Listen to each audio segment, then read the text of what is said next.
Well, thank you. Good afternoon, everyone, and thank you for joining us for this webinar sponsored by the Southern Tier Library System. Today's topic is Genrefying Your Library, and our presenter today is Alec Staley.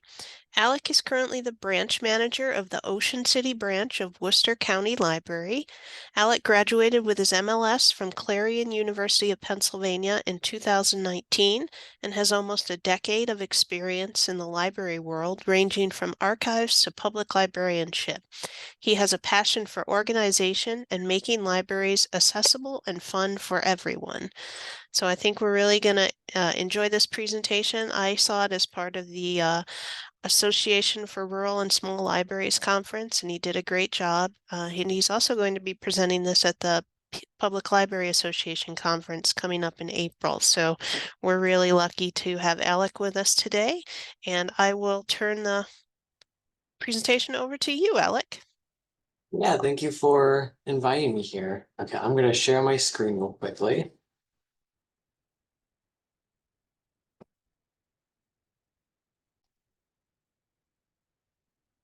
Okay,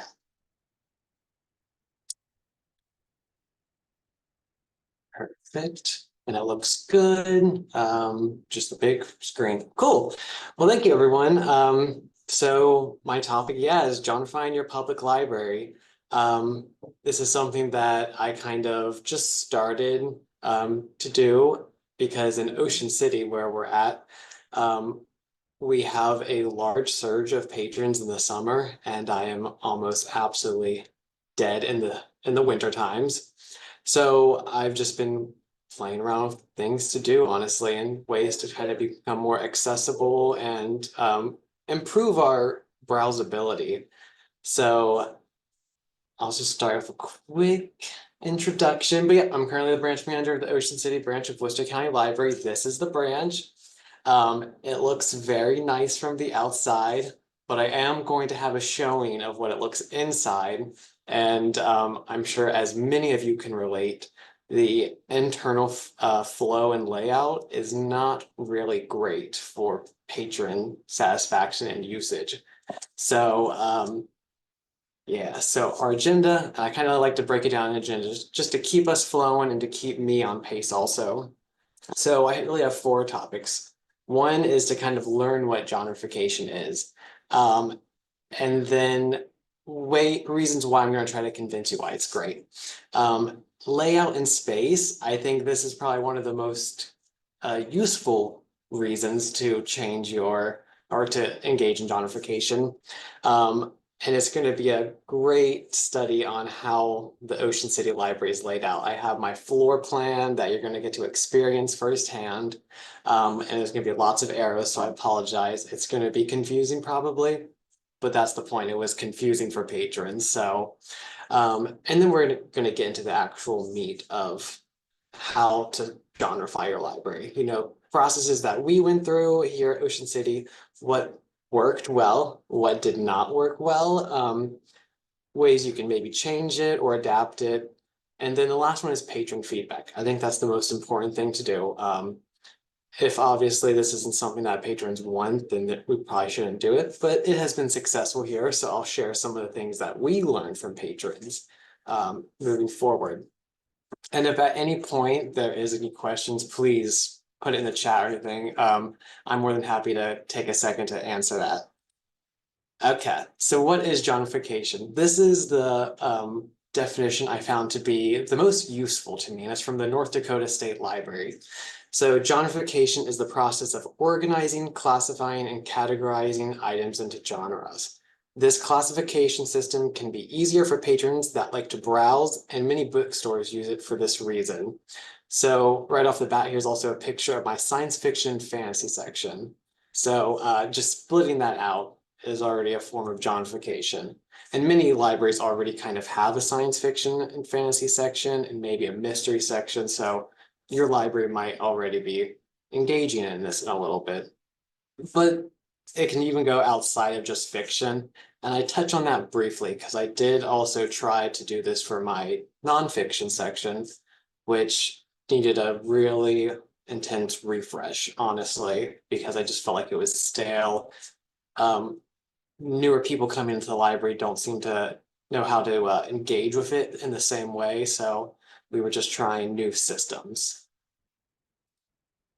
Okay, and so I think I also wanted to present on this because a lot of the literature that I looked online on how to start genrefying your library seemed to be more focused at school libraries. And school libraries are a little bit, I think, easier to probably genrefy. There is a large period of time when um, they are not circulating books. You know, they have summers. Even during the school semesters, they might not be circulating as many books. Some of the collection in school libraries are much smaller. So us in the public libraries face this issue of having this constantly circulating collection, um, which proved to be a huge headache and sometimes even a nightmare on how to engage with this and try to work through it. It complicates it and it takes a lot more time and it takes a lot more staff energy to make sure we're not missing books. So I am going to go through on what we do to really work with those issues. So what can you genrefy really? So, you know, you can do it in fiction, organized based on genre such as mystery, fantasy, etc. Many public libraries have already done those, as I've already talked about, and it's usually the first place to start. I think that subjects like fantasy and science fiction are a little bit easier to work with. People can usually grasp it and take it off with it much quicker. So I like to say that that's a really good place to start if you want to genrefy your library. Because if not, they're just in your general fiction section and it's difficult for people to find those. So nonfiction, obviously nonfiction doesn't have really like fiction genres in the same way. So they're more based on subjects and it's less clearly established, much more subjective in some ways. You can try to move away from Dewey altogether, which some places are, or you can work within the system. My system is a little bit more bureaucratic, so it's kind of hard to, it would have been much harder to move away from Dewey. So when we did this for our nonfiction section, we did keep Dewey, but we kind of just split out certain sections that were able to be identified easier. So like a history section, which is mostly in the same call number anyway, in the 900s, but there are some history books, you know, in the 300s that might, or that are history books, but they're not next to each other. So we've done this as a way to kind of get around the um, issues that Dewey presents. Okay, and so now we're going to kind of go into the layout and space. I have chopped down this bit a little bit since my last presentation because I spent a lot of time, but I think as we all know, when you spend a lot of time in a space and it's kind of been a headache for you, you just gotta sometimes talk about it. So gentrification can be used as a tool to help deal with a difficult layout in space. You know, breaks that happen weird, bookshelves that are kind of, it seems like just manifesting out of the wall that don't connect well. Breaking up collections allow for smaller sections to exist independently and can make it better in some ways when patrons are browsing. You know, there's not the confusion of trying to figure out where fiction B's end and where fiction C's begin. So we will be examining the awkward layout of the Ocean City branch. So it's going to be my second floor layout, so I apologize. It's going to be a shock. So I'm going to go through it. So this is my layout. Are you able to see my mouse? Okay. So we have kind of like my stairway, which is right here. And then we have this big open area. So that's what that is, if you're wondering. So my fiction area would really start around here. And then it just delves into chaos kind of when we go over here. So my next slide is going to show the path that people would have to walk through to actually navigate it. And the reason why I'm showing it is because in some ways we were spending more time trying to direct people to where books were when they were just in a big section. So even though gentrification, sometimes people get confused where things were, this flow is also very confusing for patrons. So, okay. My apologies if this is a little bit wild. So number one, that's where it starts. And then I have a number two here. Um, there is a break here. Um, this was obviously an early format of my branch, so this break has turned much wider. So it's very much separated from where that two is. And then it would go all the way over to the wall here. And then it would kind of jump to where the four is, which was confusing for people, and it's kind of confusing to me also. And then it would do the normal snaking pattern, which is not confusing. But then it would jump to the back wall where the seven is, go down to the eight, and then where the nine is. It was just like that 7 to 8 wall was basically a dead zone. I think almost no books were being checked out there because no one knew really how it worked. Um, Going through the nine, I'm sorry if anyone's like laughing and dying on inside. I understand. I'm sorry. Um, and then the part that was really bad was where the 10 is, and then jumps to the 11, the back wall, goes to the back wall, and then jumps back into the middle of the stacks, um, goes around. And if you see where the 15 is, between 15 and 16 is a large restroom. So it's even more confusing. And then would go all the way to 17 and end there. So why did I show you all of this? Because it was very complicated to show people where to go.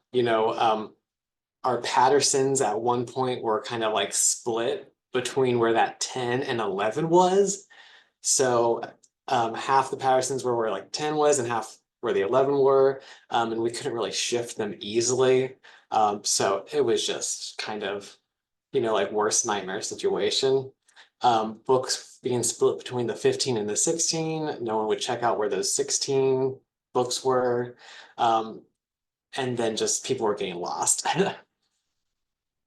So what we did, and I'm going to kind of show you, is like from the 2 to the 3 section against this wall here, we were able to just put an entire section there, a genre, because it is its own bookshelf area. It's its own section in some ways.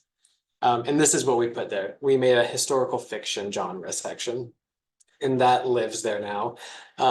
Another great thing about gentrification, we decided we wanted to also decorate the wall. And this wall is just decorated with vinyl, that stickers that we just cut with the Cricut machine.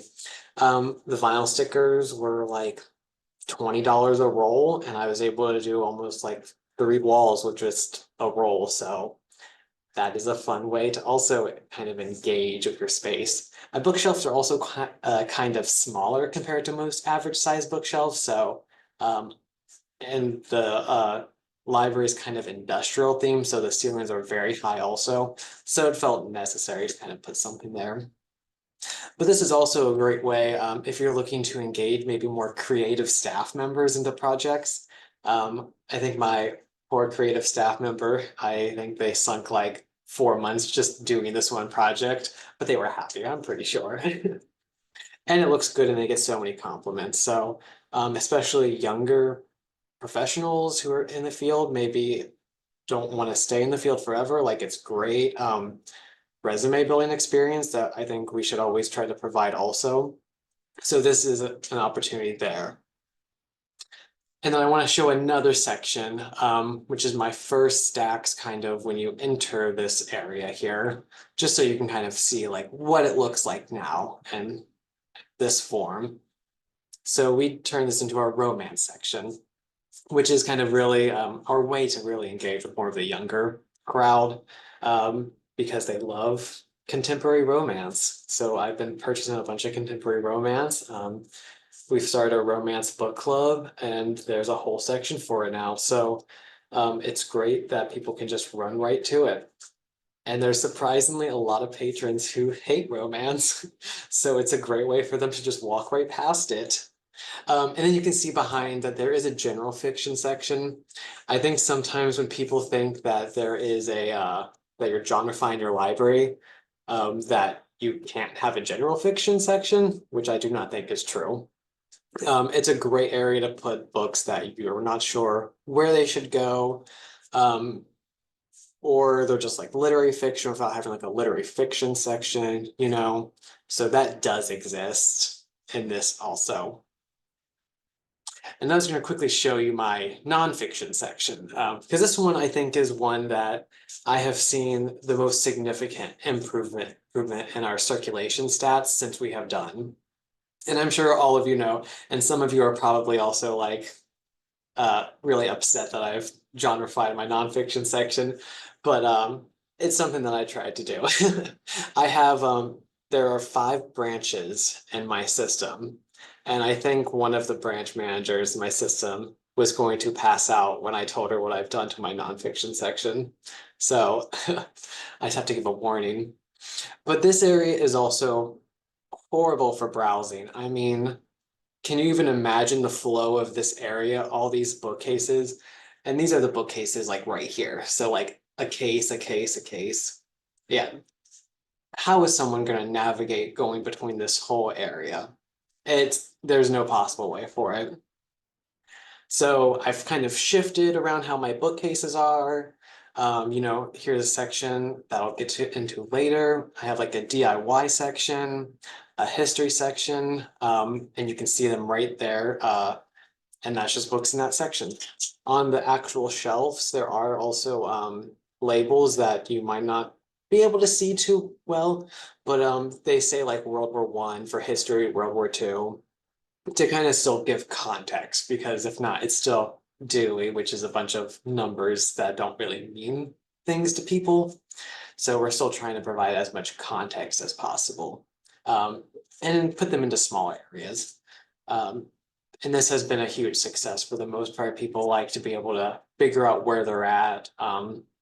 There's obviously a lot of, as I will always say, like subjectiveness that happens here though.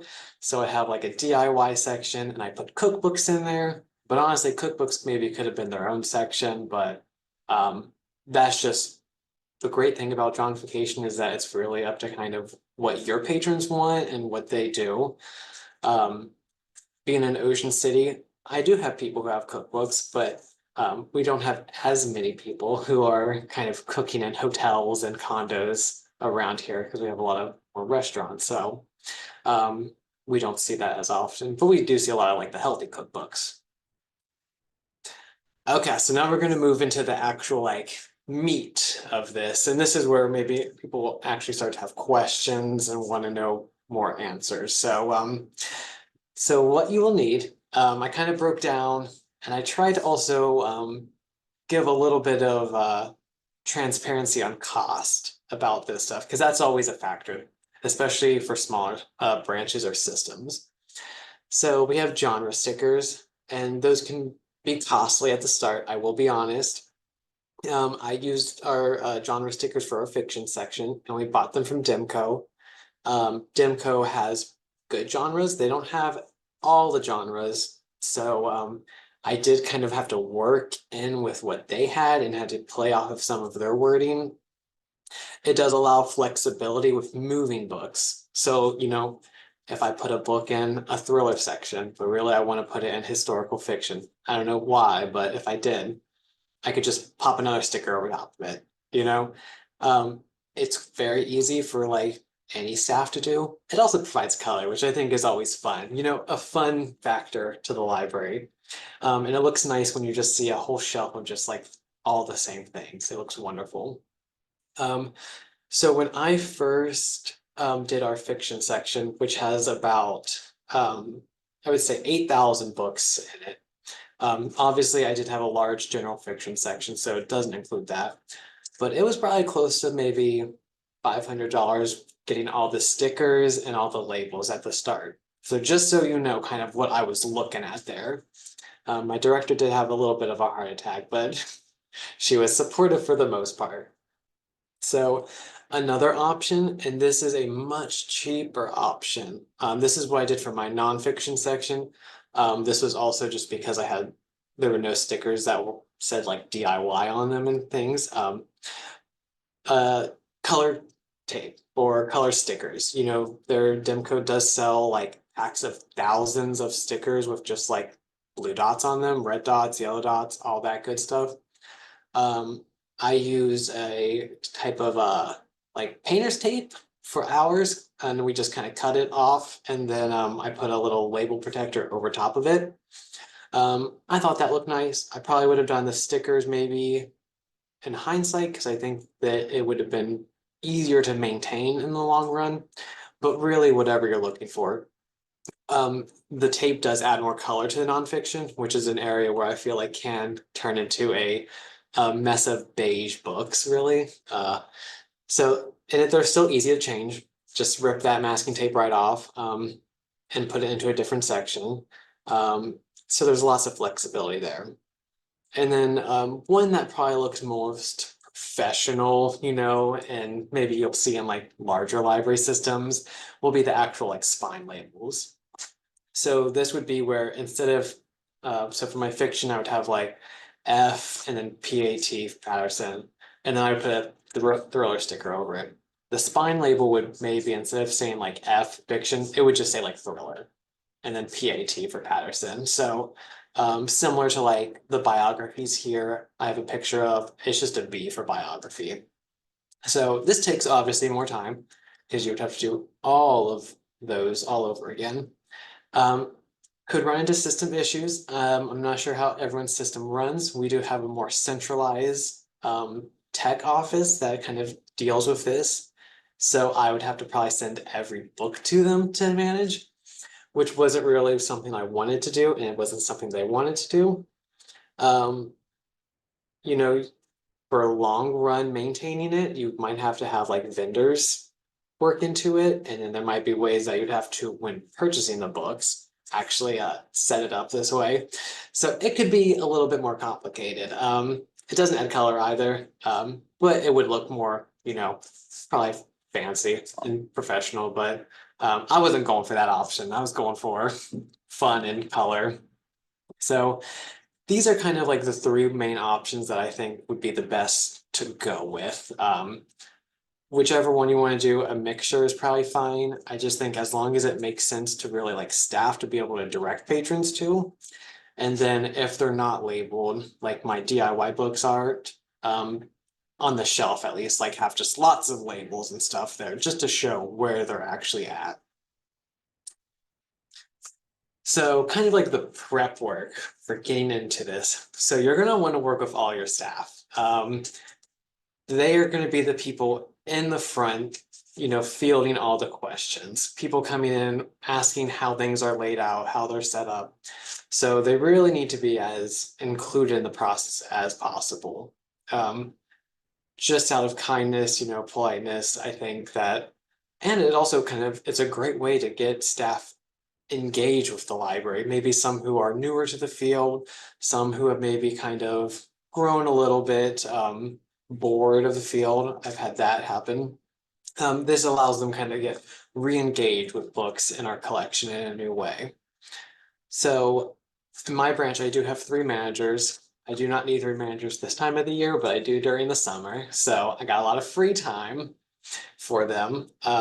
So we were the ones who were actually pulling the books off the shelves and marking them. For the most part, um, staff were able to give input, but we were kind of the ones who made the final decision, and that's just how it was going to be.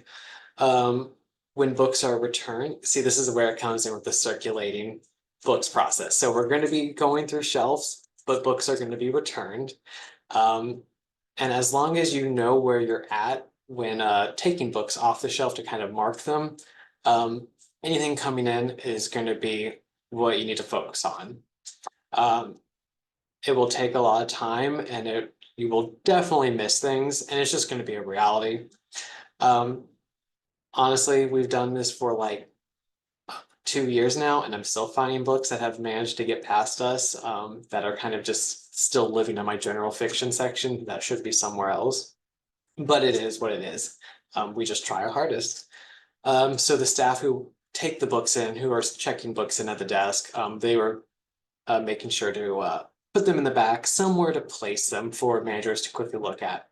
This takes a lot of um, time, honestly, for the managers. So if you're very busy, I would suggest doing it really slowly and starting small.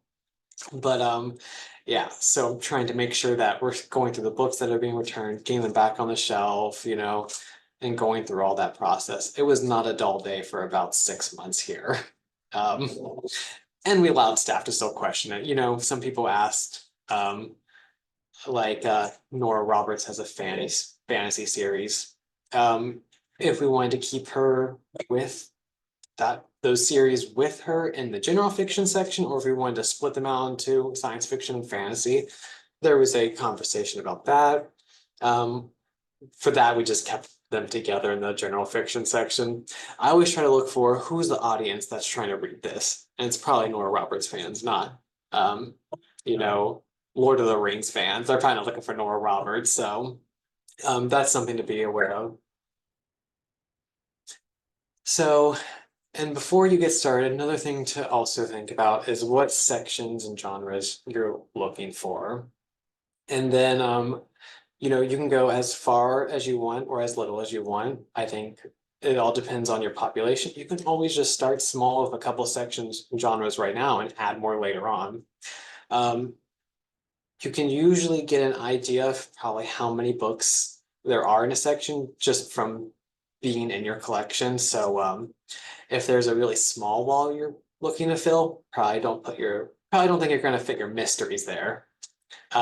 Try to find like a small section like westerns, that might fit into that really small alcove that you don't know what to do with. So and then I talked about rules. It gets really complicated. I like to say just be consistent. So like if you're going to have historical fiction and mystery, um, will historical mysteries go in historical fiction or mystery? Um, I don't have the correct answer for you. I think that depends on what you want to do. Do you have a population that prefers historical fiction over mysteries? Then maybe put it in the historical fiction section. Is your population much more equal to mysteries? Then maybe put it in the mystery section. There's no wrong, there's no right answer. It's just something that you gotta kind of have a idea of what you're going to do, and then just so you can be consistent. So all the historical mysteries can go in the same place rather than splitting them based on authors, which could get confusing. But you keep authors together or separate them. That's another big one. Obviously, there are probably some times where if it's a romance author and then she might do a thriller, you might not want to put that thriller in the romance section. But usually these are things where they're general fiction authors, they're mystery authors or thriller authors who are kind of going within that range. So I personally like to keep them together. I think as a browsing point, it's easier that way, and there's a better figuring out what kind of like reader's advisory. People are able to get real likes better that way. And then the biggest one, I think, is what sources you will use to determine where these books go. So if you want, you can just use your own intuition. I think that's fine. I don't know if I would want to put all of that on my own shoulders, though. I like the idea of having a backup, and an idea of like a, a system or database that is actually able to help you, guide you to put these books places. So we use the database Novelist, which I'm not sure if you all have. It's through EBSCO. And it's a really good system where it kind of tells you the genres every book is in. So I'm able to really determine like these books are all thrillers or they're for the most part mysteries. And if you're interested, we could talk about what's the difference between a mystery and a thriller. That is a common question. So there is no real good answer for that either.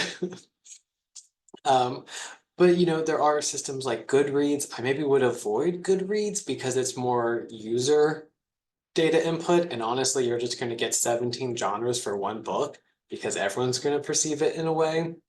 Um, where you purchase books, they usually have pretty good genre labels also. So just kind of figuring out like what you're going to use to help you determine where you want to put books, I think is very important, to make sure that you're making the most uniform decision possible. And then figure out what your patrons like to help guide you. I think that's the most important thing. Instead of putting what you might like onto your patrons, kind of letting them guide you. We try to add a little bit of like psychological thrillers to our horror section because we just had a sticker that worked perfectly for the two of them. Um, and then my thriller section got too packed, so I had to break out a subsection of those. And my patrons did not like it. They hated the word horror. They thought it was like horror movies and stuff. So we got a lot of bad comments about that move. So we did end up splitting those out. So we have like psychological suspense because we had a suspense sticker. And it has turned out perfectly. So it's always a flow, honestly. You just got to keep doing what people like, what they want to see different, just to kind of go with it. Okay, so here are my genres so that you can see, like I said, do not feel the need to copy me. So for fiction, I have an adventure section. What is an adventure section? It's basically all Clive Cussler and James Rollins.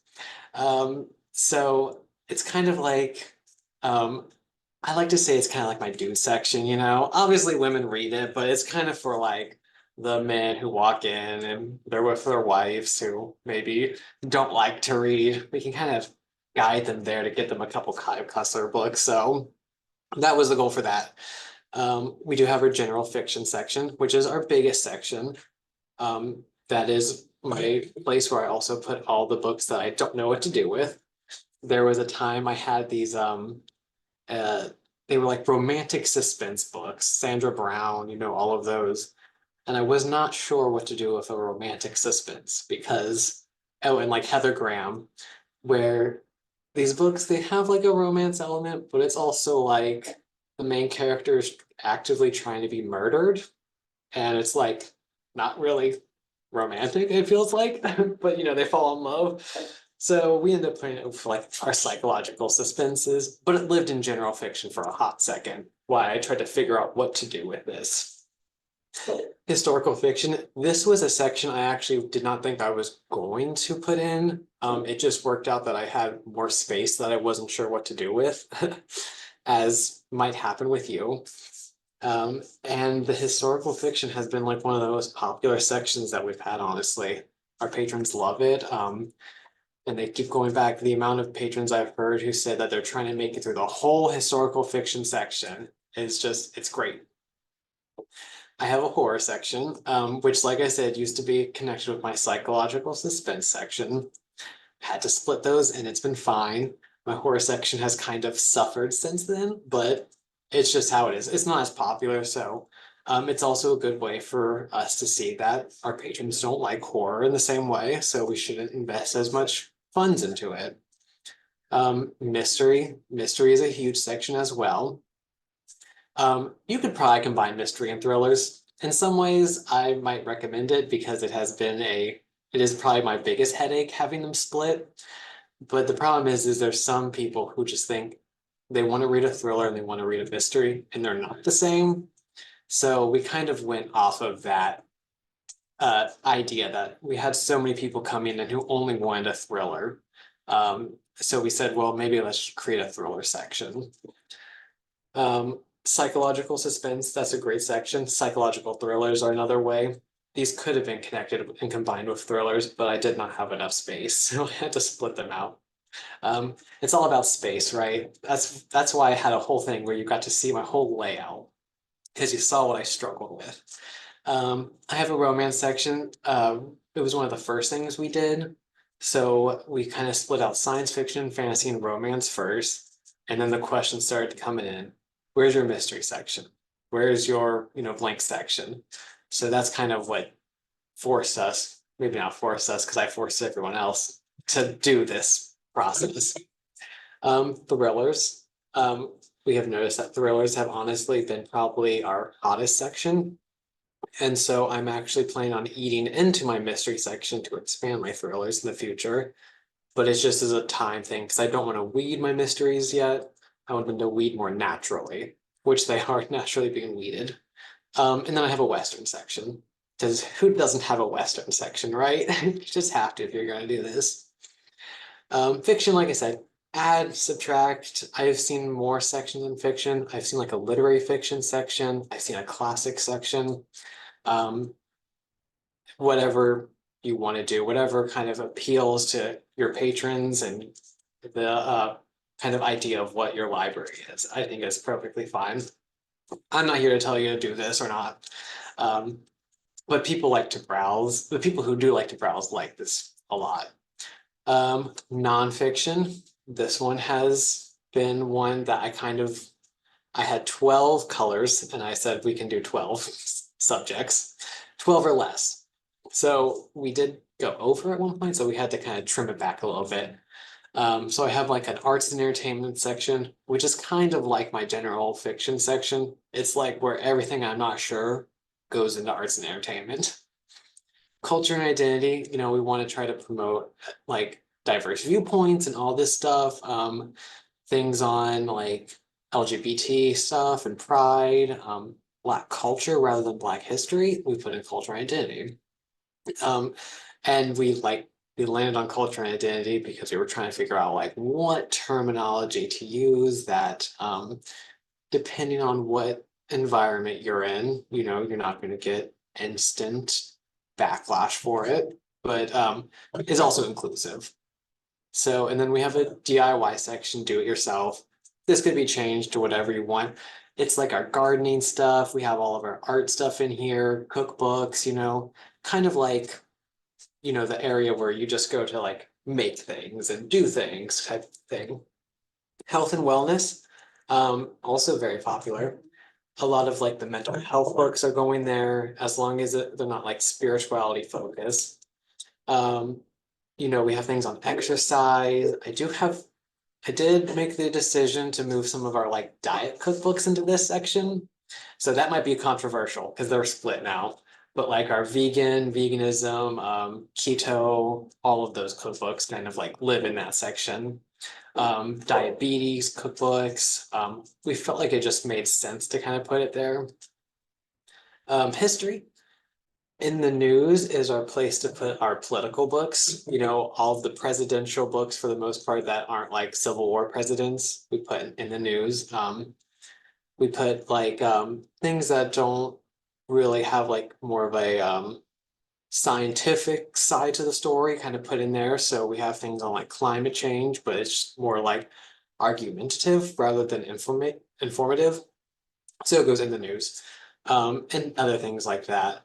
I'm sure we'll probably see a huge increase in those books as we come into this presidential election year. So we've kind of been preparing for that. A literature and language, this is kind of like where we put up our learning languages. We have a huge Russian speaking population, so there's people who are always trying to learn Russian. We also have a huge Russian population who's trying to learn English, so we try to have those books there as well. And any other languages, French people I've asked about. We also put our poetry books in here for literature. Some of the classic books that have managed to get lost into nonfiction that I have never taken out of nonfiction have landed up into here. All of that good stuff. Professional development. This is test prep, for like college students or working professionals. I have a science and nature. This could be changed, but we found that this section has actually been super popular. People love sciencey books, more academic in nature, and that type of thing. Spirituality. I did the radical thing of calling it spirituality to try to include as many things in as possible. Um, one thing we did put in there that could be seen as kind of bad, we did like put occultism in there as well. So all of those books are there, but they fall under that realm. So um, it just depends. I also put our mythology books in there, all of that good stuff. Travel books. This is a book, a subject you might be able to chop, put it in a different area. Just being an ocean city, we have a huge focus on travel. So again, doing one of those things where our population wants it, so we were able to create it. And then true crime. Our true crime section was dying until we actually split it out and started labeling it as true crime, and now people love it. Because I think people didn't know where it was before. I mean, it was right next to learning Russian, so Okay, so now that we're going back, so getting started with labeling, So what we found that worked best for us. It was very time consuming, but we found it was easiest to pull every single book. So, and I say when I mean every single book, I mean quite literally going to the stacks, pulling and filling a cart like this. This is obviously after we have stickered them, but and we didn't always have them the same sticker. Obviously, we would have a book and we would go through it and we would determine what genre it was and we would sticker it. So using the rules we already established, we would then place genre stickers on the book and then add to a record set within our ILS. So our goal wasn't to like move books right away. Um, and I'm not sure what type of ILS you have or whatnot, but usually you can at least add books to a record set pretty easily. And if you don't, maybe look into getting permission to do that from your catalogers or whatnot. Um, so we would go through, we had like for our fiction, 10 record sets. So each book that went in, we would scan into that record set. And this was so at the end of the process, when we wanted to shift the books, we could just quickly change the shelf location for all of the books. And then we would shift them so people would be able to see where they're at. It's also a great way to keep an idea of how many books are going to be in each section towards the end there, so that if you're not set on where your sections are going to go, you can then map it out pretty easily. Um, Yep, so then we change the shelf location. You might want to change either the shelf location. We did it that way because it was easier. You can change collection names. There's a lot of different ways that you can actually change how it looks. As long as you actually have it online to know where it's going to be. That's also the important thing. You want to make sure it represents it there also. So the goal of having books sit on the shelves with their genre stickers was also to hopefully have patrons get used to where their favorite authors will be moved. So labeling all the Pattersons as thrillers.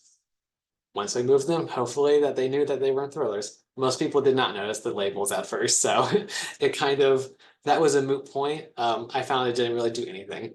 Um, I thought it would, but it didn't. So take that with a grain of salt when I say that. As new books would be returned, staff would grab them before being shelved and hand them to the managers who controlled the record sets. Yep. So kind of same thing that we were talking about before. And then before we actually shifted the books and put them in their spot, we would change the shelf locations. And then so this is kind of like the in-person branch, how it looks on the shelf, all the books are together and how it looks online.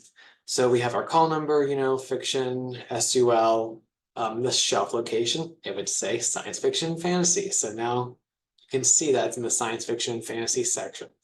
Just trying to make sure you have a way to connect those two. So, because if not, if it just has FSUL and there's no information online, it's going to be a nightmare to locate if you have 10 different sections. Okay, and then for shifting, shifting was very difficult when you're shifting the entire collection that you have. Um, but everyone kind of contributed, helped. You know, for us, our very first section was science fiction and fantasy. So we shifted backwards. Um, so we pulled all the science fiction fantasy books and then we shifted everything out. So we had lots of cards going. So basically you clear off the shelves or you pull all the books you want to shift and then you shift everything down. And then you put all the books on the shelf where they want to go. You all know how shifting works, so you're good. I'm sure you can figure it out. Um, it was very time consuming. It was very hard work. We had to rotate, and I think almost all of our arms were basically dead. I think on my daily rotation, I just had like hours of shifting. Everyone probably hated me for that couple of weeks, but oh well. So overall, it took like 3 months from start to finish, and this was like non-stop work. Probably spent about 6 hours a day on this project, which was hard. So, but the only good thing is once you do that, maintaining the collection is all you have to worry about. As new books come in, we sticker them before they go out onto the new shelf, so that when they're ready to no longer be new, we know where they go. So we're not engaging in this process forever. Um, we try to keep authors together, but we allow for modifications. I think John Connolly, who is a mystery writer, has some weird space operas. And I do not want to put a space opera in the mystery section if it's not a mystery space opera. So we definitely did not do that. And weeding has become much more easier. So the sections that I kind of want to build on, like our romance section has space to grow, we weed it a little bit less frequently. The collections that are overgrown, we weed a little bit more heavily to kind of manage them. Um, if we are trying to weed a collection and it's just circulating too well, we know that we need to expand it. So it's a way to kind of really engage with the collection in a whole new way. So now that we've gone through like the maintenance, all of that good stuff, we're gonna go to like patron feedback. So honestly, it was mostly positive. People were kind of, I think people were looking for kind of a refresh. You know, we did this in 2022. Um, People were still coming back to the library from kind of the pandemic closures, and they were still getting reacquainted with us. So it was a good time. Um, all the staff were included and answered what was happening. They were great at explaining this to patrons. Another reason why we want to make sure the staff are involved so that they can give like really good and honest and accurate information to people, direct them to the correct areas, do all of this great stuff. Some long-term patrons did struggle, but they have turned around. The main patrons who have struggled and that you will probably experience if you do this are the patrons who come in with a list of authors and books. It takes them some time, but I guarantee most of the authors and books are probably going to be in the exact same location that they always read in because they like a certain thing, or they'll be in like 2 or 3 sections. So for us, most of the authors are either in the thrillers or the general fiction section. They're either like the Danielle Steele's, you know, Stuart Woods. It's basically just like the same 4 authors. So it's not too hard for them to get used to it after a while. But I like this quote. I put this on here because I did mention this earlier. I had this patron who loved thrillers, but she was not thrilled with what we did at first. And she told me that. She said, I didn't like it at first, but now I love not seeing romance books when all I wanted to read is a good thriller. Because, you know, before when everything is combined, you know, you're flipping through the Regency romances to try to get your nice serial killer thriller. So kills the mood when you're browsing a little bit. But I'm happy that they're happy. So I haven't updated my timeline. It's been over a year since it has passed. And we have seen an increase in circulation with every collection that has been genrefied. I did this to my DVD section also, because our DVDs used to circulate a lot more, but with streaming, they have taken a really rough hit. And it seems like doing this has been something to kind of give another refresh to it. People have been enjoying it. So the longer it has been in place, the more positive remarks we receive and the more patrons seem excited to be in the library. Though I will say, no one is more excited to see my genrefied library than another library worker who's visiting Ocean City. I think I have so many people just taking pictures and then I say, oh, do you like the system? And then they tell me that they work in a library somewhere else. So I'm glad to know I'm making someone happy at least. They also stay longer in the library to browse. They sit down more. They seem to really kind of engage with it in a way we haven't seen in a while, which is really good, which is what we wanted. Because I feel like there was a time where we were really just seeing people placing holds and then leaving. But then I would go to a bookstore, you know, and I would see so many people just like their genres. So I was like, I gotta try this here. And at the very end of the day, you know, if everyone hated it, I was like, I could just ship all the books back. But it's here to stay. So that was me being pessimistic a little bit. So my final thoughts really, gentrification can engage lower level staff with the collection in a significant way. I think this is very important also. You know, we're still, depending on your level, you know, you want to engage everyone in the library. Collection maintenance became much, much easier, honestly, to the point where it's really not difficult to maintain.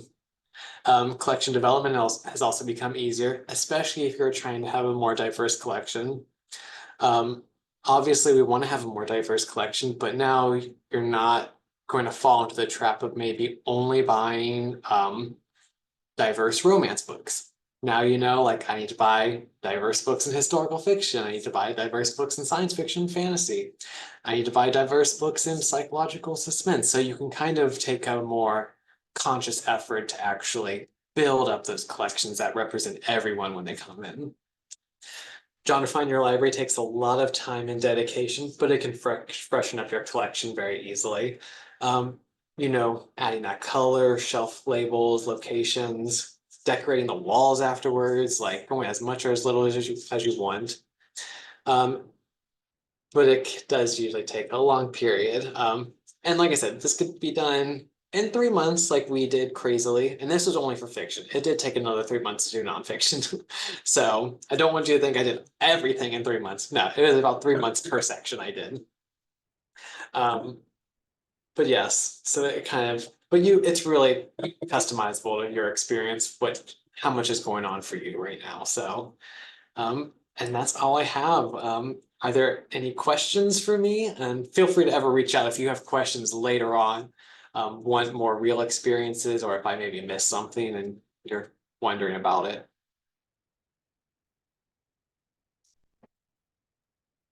Yeah, if anyone has questions, you can type it in the chat or you can unmute yourself and ask. We've got a few minutes left.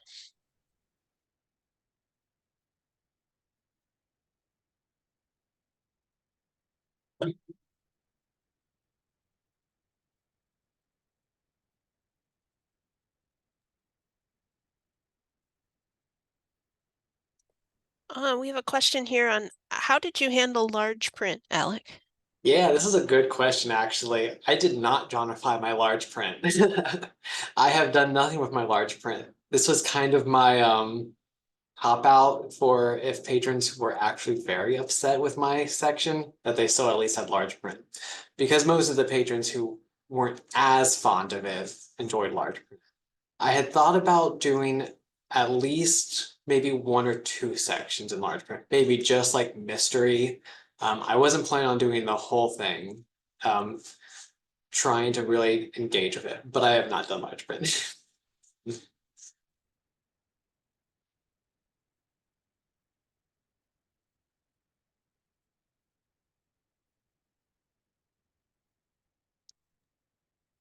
All right, well, if there are no more questions, we can let Alec go. Thank you, Alec. That was really awesome. And it was really cool to see your library and all the photos and the maps to get a really visual idea of how your project went. Um, so thank you again for joining us today, and we'll let everybody go and have a great day. Thank you, you too. Thanks.